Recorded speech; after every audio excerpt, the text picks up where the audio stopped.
시청자 여러분 안녕하십니까? 2월 25일 목요일 KTN 뉴스입니다.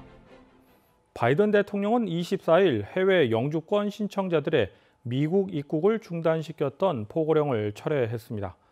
따라서 영주권을 신청한 해외 거주자들도 다시 미국 입국이 허용됩니다. 트럼프 행정부는 지난해 4월 코로나 방역과 미국 노동시장을 보호한다는 목적을 이유로 미국인들의 가족이면서 미국 밖에서 사는 영주권 신청자의 입국을 금지하는 행정명령을 내렸습니다. 입국 금지 행정명령의 시한은 3월 31일까지였습니다.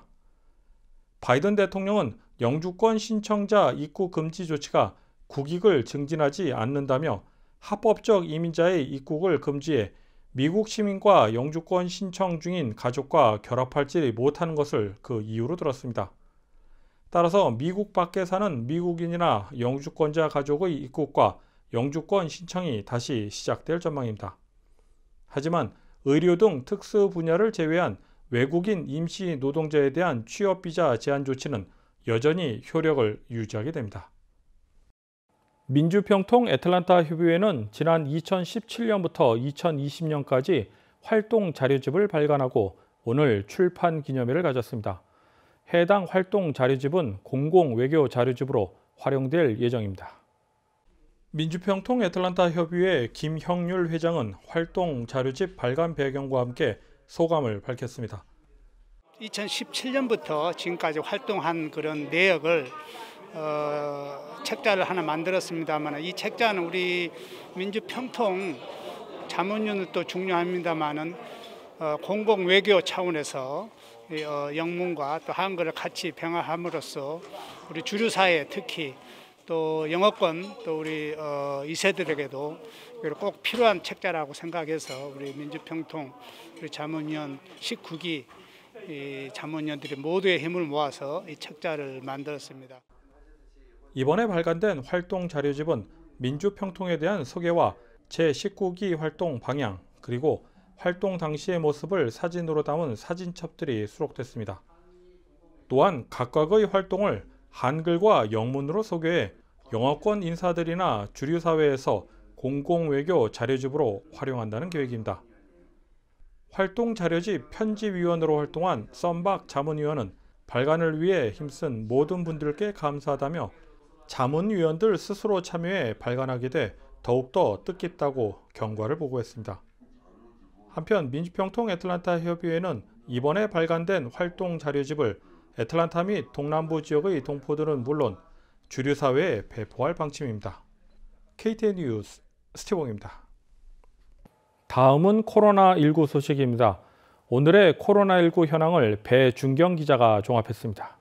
25일 오후 3시 30분 기준 미국 내 코로나19 누적 확진 환자는 2,903만 5,389명, 누적 사망자는 52만 340명입니다. 어제 하루 동안 신규 확진 환자는 6만 442명 늘었고 신규 사망자는 1,968명 증가했습니다.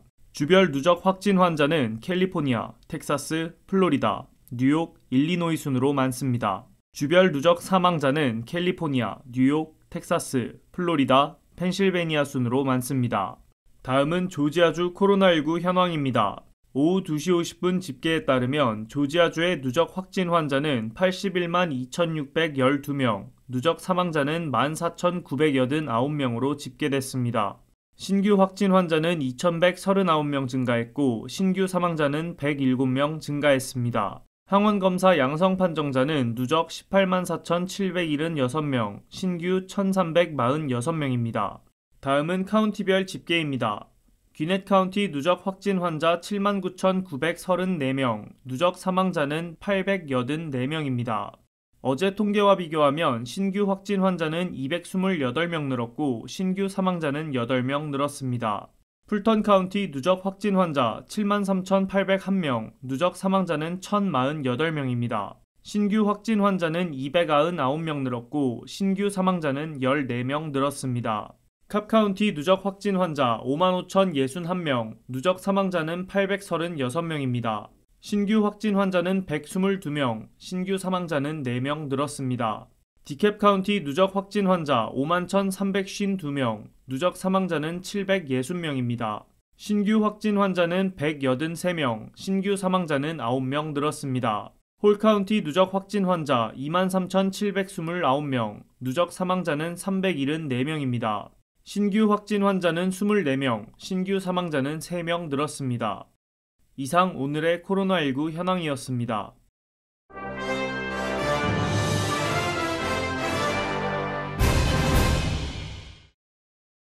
뉴욕에서 코로나19 변종 바이러스가 급속도로 확산되고 있는 것으로 조사됐습니다. 컬럼비아대 메디컬 센터 연구팀에 따르면 지난해 11월 뉴욕에서 채취한 코로나19 표본에서 새로운 변이 바이러스가 발견됐다고 밝혔습니다. 연구팀은 지난해 12월 말부터 이달 중순 사이 이 변이 코로나19의 발견율이 꾸준히 증가했다고 밝히면서 지난 2주 동안 12.7%로 급격히 늘었다고 말했습니다. 이어 현재까지 공개된 자료를 분석한 바에 따르면 뉴욕시와 인근 지역에서 채취된 표본에선 남아공과 브라질발 변이 바이러스가 크게 나타나지 않는 대신 자생적 계통의 바이러스가 대량 발견됐다고 설명했습니다. 전미 100대 병목구간 가운데 조지아주와 애틀랜타 7곳이 포함됐습니다. 미국 교통연구원 ATRI의 연례 병목구간 목록에 따르면 85번 고속도로와 285번 고속도로가 만나는 구간인 소위 스파게티 정션이 병목구간 전국 3위에 이름을 올렸습니다. 또한 20번 고속도로와 285번 고속도로가 만나는 곳도 전국 4위를 기록했습니다. 한편 전국 최악 병목 구간은 뉴저지주 포트리의 I-95와 SR-4가 만나는 구간이 3년 연속 기록됐으며 2위는 신시내티 I-71과 I-75가 만나는 구간으로 나타났습니다.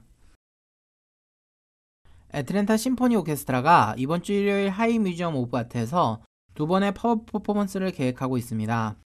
CC장, 레이첼 오슬러 그리고 데이안으로 구성된 바이올린 트리오는 오후 2시에 슐라렌가와 켄 와그너, 라클란 맥베인, 브래드 리치는 아마데우스 스트링 앙상블과 함께 오후 2시 45분에 공연이 예정되어 있습니다. 이번 팝업 공연은 하이 뮤지엄 회원회 안에 무료입니다. 애틀랜타 호크스가 보스턴 셀틱스를 상대로 15점 차 대승을 거뒀습니다. 어제 경기에서 다닐로 갈라나리는 10개 3점 슛을 성공시키며 새로운 기록을 작성했습니다. 호크스는 어제 경기 승리로 현재 11위를 기록하며 동부 컨퍼런스는 5위부터 11위까지 단 2게임 차로 좁혀지게 되었습니다. 호크스의 다음 경기는 내일 저녁 8시 오클라호마 시티 썬더를 상대로 예정되어 있습니다. 이상으로 2월 25일 KTN 뉴스를 모두 마칩니다. 시청해주신 여러분 고맙습니다.